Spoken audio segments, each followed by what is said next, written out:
This is my position regarding the Ohanaeze affirmation of the former Ebonyi State Governor David Umahi as the substantive Igbo political leader in this dispensation.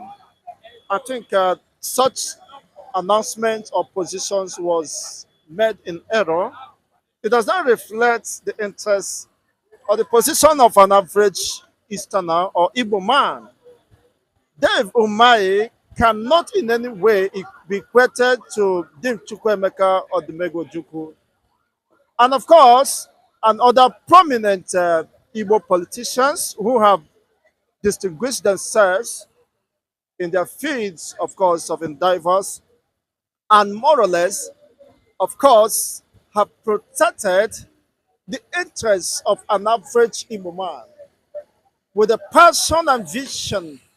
Well, we have so many renowned politicians such as Dr. Sam Mbakwe, Onunaka Mbakwe, who of course was considered during his time as the crying or weeping governor.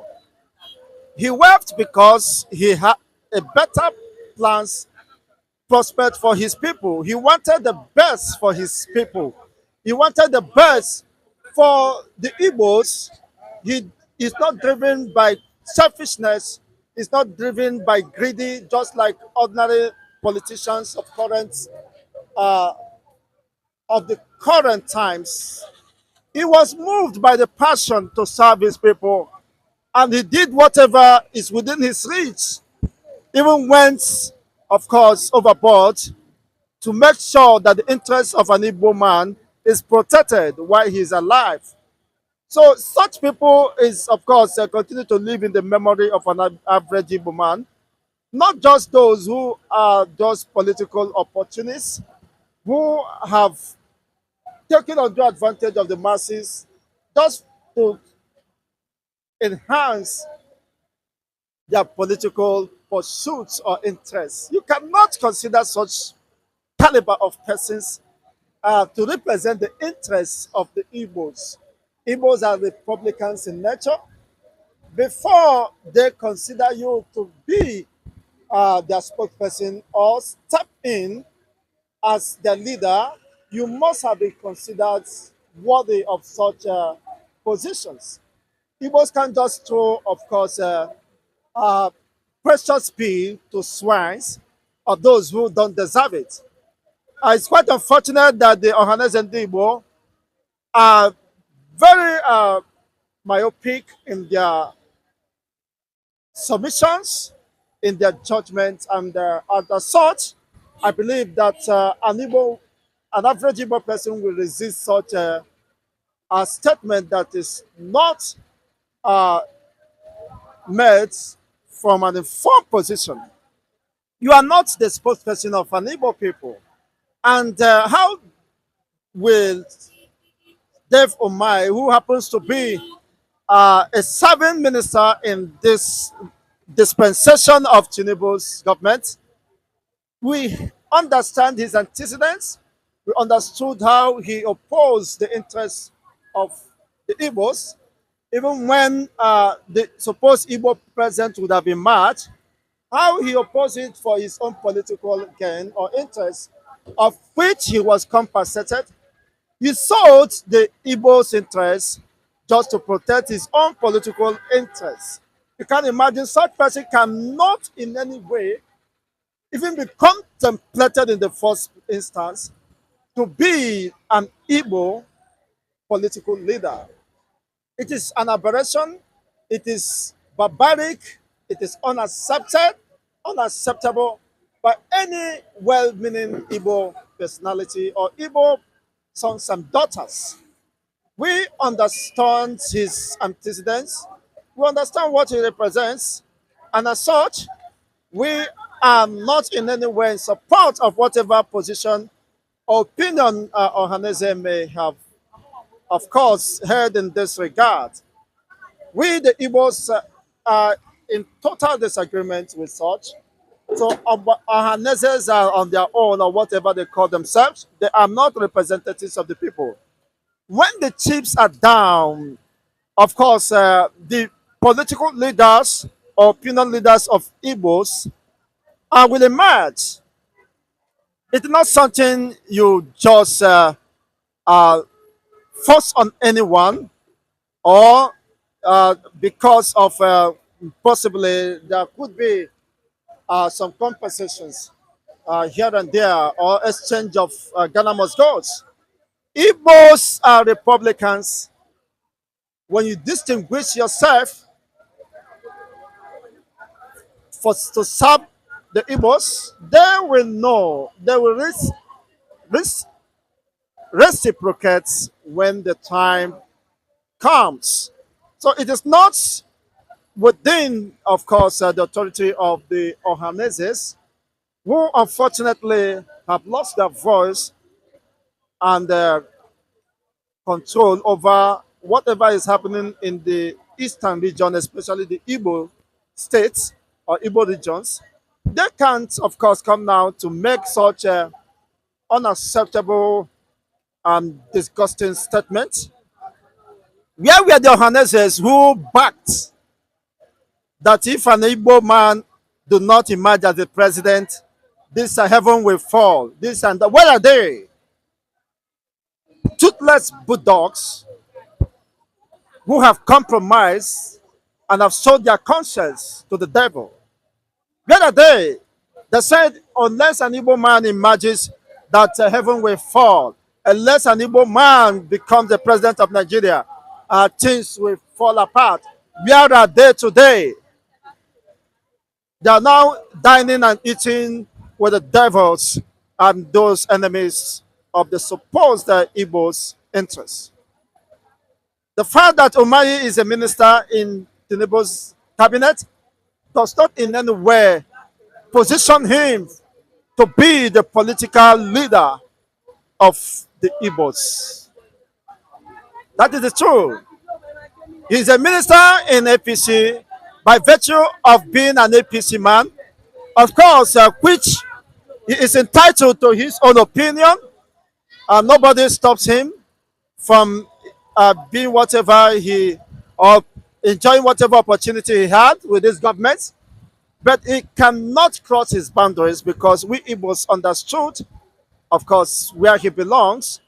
So you cannot give him more than what he deserves. He deserves to be a minister under this dispensation. Having worked, of course, for the emergence of the president against, of course, the popular opinion of some Igbos, because I believe why I use some, the Igbos who still don't believe in one Nigerian project. They never believe, even of course, supporting P2B as the president of Nigeria because they understood that he will be disgraced, just as what we are seeing today. That is just the reasons why they vehemently said no to P2B's presidency. What they are clamoring for and what they believe strongly is in the restoration of the Biafran state or the Biafran Republic. So Umahi and the so-called Ohanezes, who are just political opportunists, are trying to remain relevant with anyone within the corridor of power. They have not shown, of course, the dexterity, the confidence, the boldness of an Igbo man. It's quite unfortunate. They are very gullible and very easy to swindle, of course, to compromise. Such people does not represent the interests of the Igbos. Igbos know who their leader is, and you can't take that away from them. When the chips are down, they know who they listen to. They know who truly loves them and who truly will be ready to sacrifice for service. They know who they are. Just like the most pronounced Mazi Simon and Mazim Nandekano, these are leading voice of course, that could be reckoned with as far as Igbos are concerned in this modern time. Yes, we still have great reverence or regard, of course, for Dim Chukwemeka Odumegwu Ojukwu and the few others who have distinguished themselves in selfless service to humanity and to the Igbo race. Their records are there to speak for them. What has Umai done for the Igbos?